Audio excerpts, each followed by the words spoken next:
شرح سود میں اضافہ کر کے افراط زر کو کنٹرول کرنا بنیادی طور پہ معیشت کے لیے اسٹیرائڈ ہوتا ہے. وقتی طور پہ کھڑا کرتا ہے. وقتی طور پہ کھڑا کرتا ہے. 6 مہینے بعد میرے اللہ حال ہو جاتا جی ایمان. مینو ڈاکٹر نے کرونا سے نکالنے کے لیے اسٹیرائڈ لگا کے تو مجھے ایکٹیو رکھا, تو وہ تو ٹھیک ہے. اس نے کہا 6 مہینے بعد حالات بڑے خراب ہونے, تو 3 مہینے بعد ہی اپنا حشر ہو گئے. کتنے مہینے بعد؟ 6 مہینے. لیکن آپ نے کہا میرا حشر 3 مہینے بعد ہو رہا ہے. یہاں نقدم نقد دادا جی رزلٹ آ رہا ہے. مارکیٹ 650 پوائنٹ نیچے. ماشاء اللہ. نقد ماشاء ٹھیک ہے, نقد رزلٹ بھی آ گیا, تو لہٰذا اس کا امپیکٹ آئے گا. آپ کہہ سکتے ہیں اسٹاک مارکیٹ میں جو لوگ بینکوں سے قرض لے کے لگاتے ہیں, بدلہ فنانسنگ, وہ انہوں نے دوڑ لگائی ہے کہ یار اب ہمارے تو ایسٹیمیشن ہی غلط ثابت ہو رہے ہیں, تو وہ دوڑ گئے ہیں. لیکن بہرحال یہ اپنی جگہ پہ موجود ہے. ٹھیک ہے, لیں جناب, پچھلے دنوں مبینہ طور پہ سنا ہے نا کہ ایک سابق ایڈوائزر حکومت جناب عمران خان صاحب کے, سابق جو جی, وہ لندن سے واپس آئے تھے. اچھا. تو کسی نے مجھے ایک ڈاکومنٹ بھجوایا تھا کہ موصوف اپنے احباب کو, اپنے دوستوں کو, اپنے فرنٹ مینوں کو گلگت بلتستان کے اندر پاکستان ٹورزم ڈیولپمنٹ کارپوریشن کی جتنی جائیدادیں ہیں وہ بانٹنے آئے ہیں, یعنی لیز پہ دینے آئے ہیں. وہ ایک ہوٹل میں تو ہم بھی ٹھہرے تھے نا. جی جی, وہ جو دریا کے کنارے سکردو جاتے ہوئے. ہاں جی, ٹھیک ہے, وہ بانٹنے آئے. میں کہ یار میں چپ کر گیا, میں سنی انسنی کہا تھا. میں کہا ایڈی وڈی گل کرن ڈیا, وہ خبر آ گئی. گورنمنٹ نے جناب پی ٹی ڈی سی کے تمام اثاثے جو ہیں آزاد جموں کشمیر کے اندر اور گلگت بلتستان پاکستان میں آئینی طور پہ اس کا حصہ سمجھا جاتا ہے, وہ جناب لیز آؤٹ کر دیے ہیں. ٹھیک ہے, یہ خبر آج بزنس ریکارڈر میں چھپ گئی ہے. اسلام آباد سے یہ خبر جاری ہوئی ہے اور مشتاق عمر نے جاری کی. ٹھیک, تو مشتاق عمر صاحب نے ہی شاید دسی ہوئے نہیں. اچھا, اس کی ڈیٹیل جو ہے وہ فیڈرل کیبنٹ نے ڈائریکٹ کیا تھا کیبنٹ ڈویژن کو کہ اس کے اوپر میکنزم بنایا جائے صوبوں کے حوالے سے. باقی صوبے جو ہیں وہ تو ڈٹ گئے, لیکن گلگت بلتستان کا کوئی والی وارث نہیں ہے, لہذا اس کو چیر پھاڑ کے کھا لیا گیا. یہ جناب بزنس ریکارڈر میں خبر ہے, مزید ڈیٹیل کے لیے آپ پڑھ لیجئے. ٹھیک ہوگا. دادا جی کاٹن پہ آ جائیں, کاٹن کا آپ نے بتانا ہے. ہاں کاٹن پہ آ جاتے ہیں. وہ بھی نکل آئی ہے ابھی, بدرو جو ہے وہ بھی نکل آئی ہے اپنا, کہاں سے, قبر میں سے نکل کے آ گئی. کون سے بدرو؟ یہ والی. اسٹیٹ بینک آف پاکستان کے سابق گورنر جو ہیں, کیا نام ہے ان کا, سلیم رضا صاحب, نیشنل بینک کے گورنر, پھر ان کے خلاف جو ہے عدالت نے نوٹس بھی لیا تھا. چلو ٹھیک ہے, یہ انہوں نے کہا جی آئی ایم ایف کے ساتھ ڈیل ہونے والی, بیسیکلی یہ پانڈے ٹینڈے والی کرا لو, اکانومیاں ٹھیک کروا لو. ٹھیک ہے, مارکیٹنگ کر رہے ہیں. اب میں آتا ہوں جی, کاٹن کا اگر ڈیٹا لیں, وہ ہمارے منصور صاحب ہیں, وہ مجھے بھجواتے ہیں ریگولرلی, اور بھی 1-2 پارٹیاں بھجواتی ہیں, تو اس کے اندر جو ہے ایکسپورٹ ہماری منیمم ہوئی ہے. ٹھیک ہے, اور لوکل بائنگ جو ہے اس میں 60% اضافہ نظر آ رہا ہے. اور بہت سارے انڈیکیٹرز ہیں کہ فصل پچھلے سال جتنی ہی ہونی, اب اس فصل میں سے کیسے کمایا جائے. تو جب یہ 8,000 کراس کیا ہے تو ماڈل ٹاؤن لاہور میں کچھ ایسے چنوٹی شیخ حضرات کی میٹنگ ہوئی جن کو بنی گالا کی مستقل ATM مشین کہا جاتا ہے. نام میں نہیں لینا, پہنچ آپ گئے. ٹھیک ہے, تو انہوں نے بتایا کہ ہم اس کے حوالے سے دیہڑی لگائیں گے, بینک ہمارے ساتھ ہوں گی, اور بینک ہمارے ساتھ جب ہوں گے تو حکومت کوئی مداخلت نہیں کرے گی. تو چلو پھر لگ رہا ہے خبر سن کے پولیس آ رہی. جی پیچھے سے آوازیں آ رہی ہے, مجھے لگتا ہے شک ہے کہ شاید ایمبولینس کی آواز ہے. اچھا, انہوں نے کہا کہ حکومت نہ صرف کہ مداخلت نہیں کرے گی بلکہ بینک ہمیں سپورٹ کریں گے. تو لہٰذا انہوں نے 8,000 سے 12-13,000 روپے تک کاٹن انہوں نے خریداری کرتے گئے اور سپلائی مارکیٹ میں روک دی. ٹھیک ہے. عالمی مارکیٹ کی الٹی سیدھی پٹی پڑھا گئے کہ یہ جناب پرائس اوپر بھی جا سکتی ہے. پرائس 18,000 روپے فی من ہوتا ہے نا. جی من پہ ہوتی ہے. من پہ لے جائی گئی اور 18,000 روپے پہ وہ جو گروپ ہے ہمارے چنیوٹی شیخوں کا انہوں نے بیچنا شروع کی اور آخری اطلاع تک 17.5 تک واپس آئی تھی. اب دیکھیں نا 8 سے 18 تک کا سفر ایکسپورٹ کس بے شرم آدمی نو کرن دی لوڑ جی کس بیوقوف نو کرن دی لوڑ ہے. یعنی کہ آپ نے 3 ماہ کے اندر اگر 50% بھی ارن کر لیا بینک کو دے دیا آپ نے اس کا حصہ بینک کو تو کیا ضرورت ہے یار ایکسپورٹ کے اندر جانے کی. سپیننگ کریں بجلی کے پھڈے بھگتیں. سرکار نے گیس پہ سبسڈی ختم کر دی ہے. سستے کی داموں جو گیس ملتی تھی اب وہ پتہ ہے $9 پہ کر دیا. جی $7 والی گیس جو ہے وہ $9 پہ کر دی. 50% اضافہ کر دیا. ساریاں فیزیبلٹیاں آؤٹ ہو گئیاں. تو کیا ضرورت ہے اس پھڈے میں پڑنے کی. کپاس خرید کے ذخیرہ کرتے گئے اور ذخیرہ کرنے کے لیے کوئی جگہ بھی نہیں چاہیے. اور جننگ والے کو کہہ دیا گیا یار یہ میرا مال ہی تو میں اگلے مہینے اٹھاؤں گا. آواز پہ ہولڈ کروا دیا. آواز پہ ہولڈ کروا دیں بس ختم. ٹھیک ہے. بینک ساتھ کھڑے تھے. بینک ادائیگیاں کرتے گئے ان کے بعد ان کے بیاف کے اوپر کیونکہ انلمیٹڈ لمٹ تھی ان کی. اور انلمیٹڈ لمٹ جو ہے وہ کون دلوا سکتا ہے یہ تو آپ کو پتا ہونا چاہیے. تو یہ اتنا بڑی ڈکیتی ہوئی ہے اور کئی 100 ارب روپے کی ڈکیتی کی ہے اس مافیا نے اس گروپ نے مبینہ طور پہ. اور اس وقت پوری مارکیٹ میں یہ آواز ہے. ٹھیک ہے. اور لگتا بھی ہے جینوائن بھی لگتا کہ بغیر بیٹھے بٹھائے یار پچھلے سال سے قیمت 1.5 گنا 2 گنا تک پہنچ گئی ہے. ٹھیک ہے. جبکہ عالمی لیول کے اوپر بھی اس طرح کا ٹرینڈ نہیں تھا. تو کوئی تو ہے جس کی پردہ داری ہے. تو یہ سائڈ پہ رکھیں پریکٹیکل کی بات کریں.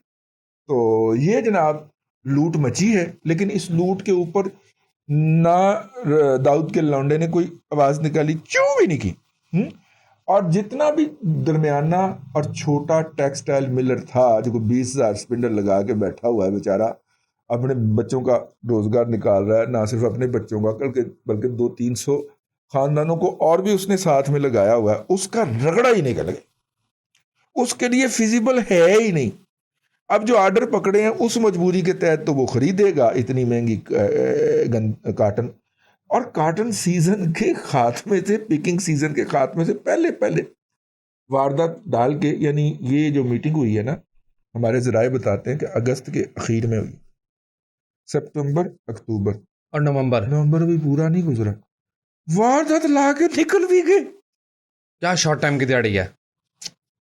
ٹھیک ہے. اگر فرض کریں انہیں 12,000 پہ بھی خریدی ہے تو 18 پہ بیچی ہے یار. 50% کی دیہڑی ہے. اور سرکار جو ہے وہ ادھر ادھر دیکھ رہی. وہ دیکھ ہی نہیں رہی سامنے. وہ ادھر ادھر دیکھ رہی. ٹھیک ہے. لیکن میں نے آپ کو پوری کہانی کھول کے بتا دیا. آگے چلتے. لیکن یہ تو خبر ہی نہیں ہے. خبر تو اصل میرے پاس ہے. جی سنتے جائیے. یس دادا جی سرمایہ کاری کو سب سے زیادہ کون سی چیز ڈسٹرب کرتی ہے؟ لا اینڈ آرڈر اور انسرٹینٹی وہی غیر یقینی معاشی. دوسرا انڈسٹری کو بھی ہرٹ کرتا ہے انسرٹینٹی. آ جائیں 2 مہینے بعد مانیٹری پالیسی کی میٹنگ ہوتی تھی یعنی سال میں 6 مرتبہ. اس کا دورانیہ بھی بڑھا کے سال میں 8 مرتبہ ہوا کرے گی. پہلے ہر 2 ماہ بعد آنے والا انٹرسٹ ریٹ اب 45 دن بعد آیا کرے گا. تباہی کا ایجنڈا پورا. یہی میں آپ کو اسی پہ لانا چاہ رہا تھا. تباہی کا ایجنڈا پورا. جی 8 مرتبہ. اب یہ 2 مرتبہ ایکسٹرا بولیں گے. 45 دن پہ ایوریج آ گئی اور 45 دن بعد اب دھما چوکڑی مچا کرے گی فائنینشیل مارکیٹس میں بھی اور انڈسٹری میں بھی. چلے تباہی کا ایجنڈے پہ آیا ہے نا رضا بات کر رہے. تو تباہی پھیرنے کے لیے اب تو طاقتیں بھی مل گئی ہیں پاوریں بھی مل گئی ہیں انلمیٹڈ مل گئی ہیں. اور جناب اگلی بات سنیں. آیا کہاں سے رضا باکر بلا؟ کہاں سے آیا ہے؟ مصر سے. وہاں پہ کسی نے کہا تھا نا اس کو بیگ پیک کر چل پاکستان. گوشت کا کاروبار کس کا ہے؟ گوشت ایکسپورٹ ہونے لگا ہے مصر کو. جی ایکسپورٹ پاکستان سے ہونے لگا ہے. کراچی میں سب سے بڑا جو ہے مذبح خانہ لگا تھا نا. مذبح خانہ جس کا لگا تھا فوجی فاؤنڈیشن کا لگا تھا. جی ٹھیک تو سمندر کے راستے سیدھا مصر. جی ٹھیک ہو گیا فروزن یس ٹھیک ہو گیا. میں نے کہا یہ خبر بھی شیئر کرتا لیکن آپ کو پتا ہے کہ فروزن جو مال ہمارے ہاں سے بھیجنے کا تجربہ ہے وہ ناکام ہے. ہم سے فروزن کنٹینر ارینج ہی نہیں ہوتا. آگے چادریں چاڑ رہی ہیں نا جیسے ارینج مطلب جب بھی ہم نے کیا یہ تجربہ ناکام ہوا ہے. گوشت ہم نے ایکسپورٹ کیا کہ صرف جہاز کے راستے کہ وہ رات کو ذبح کر کے صبح تک ڈلیوری دبئی میں. اللہ اللہ خیر سے لے جناب. اکانومی کی ایک ہیوی سرجری کی ضرورت ہے یہ ماہرین کا خیال ہے. اور ان ماہرین کے اندر جناب کیا نام ہے ان کا حفیظ پاشا صاحب جو ہیں وہ پیش یہ بھی اپنی مشہوری کر رہے ہیں. ہاں اگلی خبر سنیں. پانڈے ٹینڈے کلی کرا لو اکانومی ٹھیک کرا لو. اگلی خبر سنیں. ناظرین کرام موجودہ حکومت ہر معاملے میں کہتی ہے کہ 73 سال کی تاریخ میں پہلی مرتبہ ہو رہا ہے. آئیے دیکھتے ہیں 73 سال کی تاریخ میں ایک اور کام پہلی مرتبہ ہو رہا ہے. فیول ایڈجسٹمنٹ کی مد میں ₹5.25 کا سب سے بڑا پاکستان کی ہسٹری کا اضافہ سینٹرل پرچیزنگ پاور ایجنسی نے مانگ لیا ہے. اب اکتوبر کے اندر آپ نے جو بجلی استعمال کی تھی وہ مہنگی بنی تھی اور ₹5 فی یونٹ ہمیں گھاٹا پڑا تھا یہ حکومت کہتی ہے. تو کس احمق شخص نے ایل این جی کی مہنگے سودے کیے تھے؟ جس نے کیے تھے اس سے لیں نا جی. ہم آدھر سے لیں اس کے باپ سے لیں جس نے صحیح وقت پہ ٹھیکے نہیں کیے. ہم کیوں دیں یار اس کا؟ یہ کسی نے بکواس کی تھی کنٹینر پہ کھڑے ہو کے ہم کیوں ان کی نلائکی کو قیمت ادا کریں؟ تو ہم کیوں ہم آدھر کی حرام خوری کی قیمت ادا کریں نا.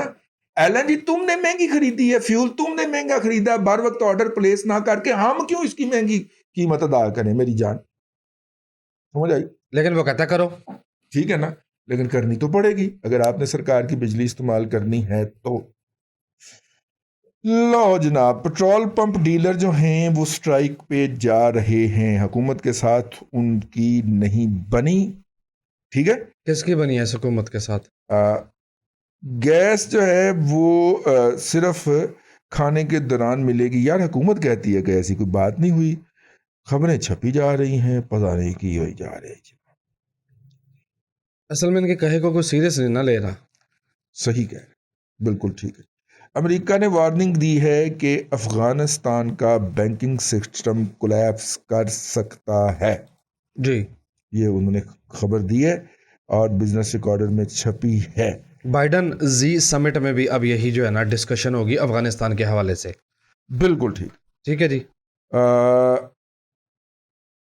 ایل این جی ٹرمینل پر جہازوں کی آمد میں کمی, گیس کی قلت مزید بڑھنے کا خدشہ. ہاں جی, جو جہاز بک ہوئے تھے ان میں سے بھی کئی ڈراپ ہو گئے ہیں کیونکہ ایسی پارٹیوں سے بک کیے تھے جو کہ کاغذی پارٹیاں تھیں. ٹھیک ہے, کوئی پتہ نہیں ان میں سے بہت ساری پارٹیاں جو ہیں وہ یوتھیا ہی ہوں اور کیونکہ ان کی ہر بات جعلی اور جھوٹ ہوتی ہے تو وہ ٹھیکہ دے دیا گیا ان کو, آگے سے ان کو کوئی لوز نہ ملا. اور سردیوں میں کہاں سے ملتا ہے یار؟ سردیوں میں تو دنیا بھر کے اندر فیول کی ڈیمانڈ پیک کی ہوتی. ٹھیک ہے, جس طرح پورے سال میں جو کھالیں کٹھی ہوتی ہیں جانوروں کی وہ ایک طرف اور جو بقرعید کے اوپر کٹھی ہوتی ہیں وہ دوسری طرف. ٹھیک ہے, اسی طرح سردیوں میں ایندھن کی کنزمپشن ایک طرف اور پورے سال کے اندر جو ہوتی ہے کنزمپشن ایک 9 مہینوں میں ایک طرف. اور وہ 9 مہینوں کا معاہدہ کر کے آیا تھا, سردی کا اس نے معاہدہ نہیں کیا, وہ بھول ہی گیا. آپ اس کے کام چیک کریں, رپورٹس ڈبل کرنا پڑیں گی. اور کہتے ہیں کہ یار اس بات کو مانو اور اس کے بارے میں کوئی بات نہ کرو. ٹھیک ہے نا, پوری قوم نو جٹ جفا پا کے لوکاں نو کہندا آ جاؤ سین کھانے تانوں. اچھا جی, اب اگلی مینجمنٹ چیک کریں. بڑی گاڑی مار گیا ہوں, جس میں سمجھ لگی ہے سمجھ. اگلی مینجمنٹ چیک کریں. ناظرین کرام, پہلے سی این جی کی قیمت بڑھائی, اب قیمت بڑھ گئی. اب اگلا فیصلہ یہ ہوا ہے کہ ملک بھر میں سی این جی 1 دسمبر سے 15 جنوری تک پورے ملک میں بند رہے گی. یعنی مہنگی بھی ہے اور اویلیبل بھی نہیں ہے. کیا مینجمنٹ ہے؟ تاکہ قوم کو یار اور مہنگی کر لو, دے جی, لیکن وہ نہیں ہے اویلیبل. ٹھیک ہو گئے, آلموسٹ ختم, وائنڈ اپ. آج کی خبریں ختم ہو گئی. آج کے لیے اتنا ہی. کل پھر آپ سے ملاقات ہوگی نئے پروگرام کے ساتھ. اللہ تبارک و تعالیٰ آپ کو آسانیاں عطا کرے اور آسانیاں خلق خدا میں تقسیم کرنے کی توفیق عطا آمین دادا جی، بہت شکریہ. ناظرین کرام، پولیٹیکل اکانومی کا پروگرام دادا پوتا شو آپ دیکھ رہے تھے. یہ تھا آج کا دادا پوتا شو. میں امید کرتا ہوں کہ آج کا پروگرام آپ کو پسند آیا ہوگا. اپنے میزبان وسیم احمد کو دادا جی کے ساتھ اجازت دیجیے. انشاءاللہ العزیز آپ سے ملاقات ہوگی کل تک کے لیے اللہ حافظ.